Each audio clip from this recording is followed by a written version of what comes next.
And welcome back. So last time I left off with just the very basics, showing you how awake, start, and update work, how to declare variables, and just a super basic, basically a super basic version of a function and how to call it from another class. Okay, so now what I'm going to do is I'm going to go over control statements. So those are if statements, switch statements, that kind of stuff. So an if statement is basically code that will only execute a certain chunk if something is true. I'll show you what I mean. So in the start function, I'm going to do two separate logs. So I'll go, if you want to create an if statement, you go if, and in brackets, you put what you want to be, what you want to compare.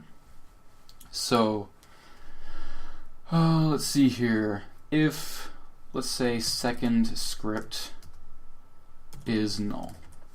All right. So if second script, if this object here is null, it'll return true. And in these curly brackets, we want to log debug.log whether or not that object is actually there. So if it's null, it's not there, so we're going to say second script is null, you idiot. And so we'll comment, we'll get rid of this stuff. Okay, so if second script is null, it'll log second script is null, you idiot. And if it's not null, or if it actually exists there, it won't log anything at all in the start function. Okay, so we'll get rid of that too. So that way, the only thing that is logged is going to be this, if it's null. So you see back before, we set the variable to this game object. So if we hit play, nothing should log at all. Yeah, console's empty. Now if we select this and hit delete, suddenly there's nothing there anymore. And if we hit play, it'll say second script is null, you idiot. Okay, so this is basically, an if statement is used to control how code is run depending on certain situations. Okay. So if you want to create multiple paths for your code, you can add an else if statement. So let's say this doesn't really work because it's only one variable. So I'm going to change this. We're going to change it to compare the word, and we're going to make the word public. That way we can change the string from the editor. So if word is equal to candy, we'll put a log that says I love candy. So, and we want multiple branches this time around, right? So we'll go else if word equals apples. We're going to put another log that says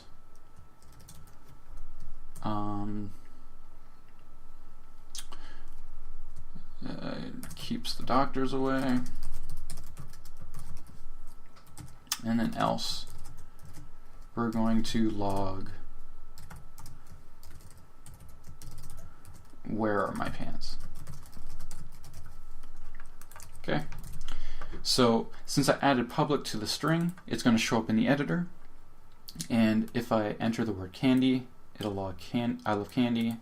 If I enter the word apples, it'll say keeps the doctors away, and anything else, it'll ask where his pants are. Okay, so we'll select the main camera again and go to my script, and you see the word here. So if we type in candy and hit play, it says I love candy. And if we type in apples, it says keeps the doctor away. And we'll put in onions, just something random, and it doesn't know where its pants are. Okay, so that's basically how you control if statements.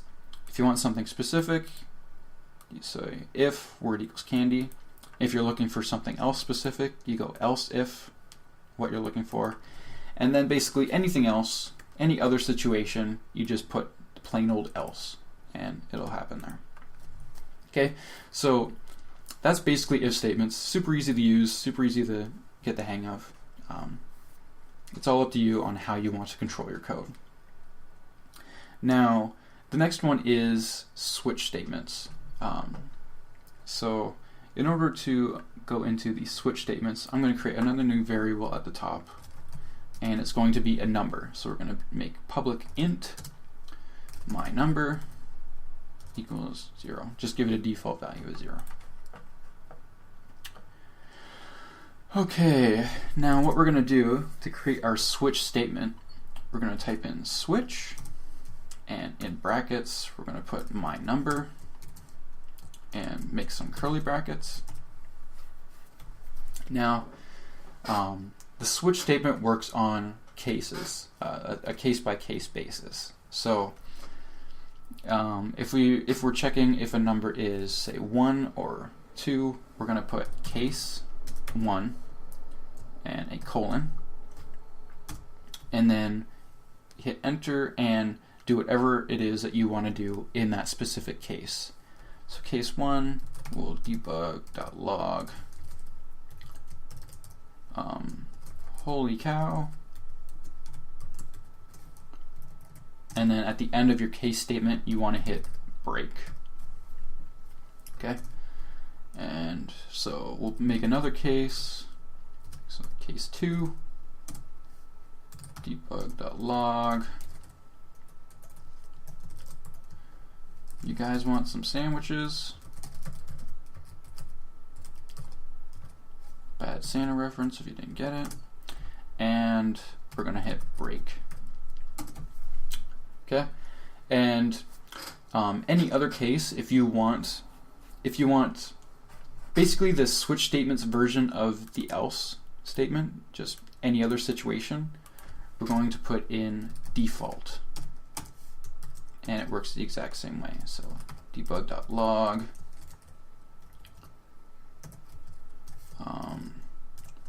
I smell cinnamon rolls, and then break. Alright, so now if we go back to the editor, on the my script, there will be a my number that shows up. So if we enter 1 and hit play, it says holy cow. And then if we enter 2 and hit play, you guys want some sandwiches. And then, you know, any other number. Apparently that was too large.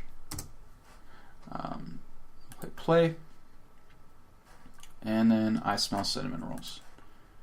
And that's basically it. You can use the two interchangeably.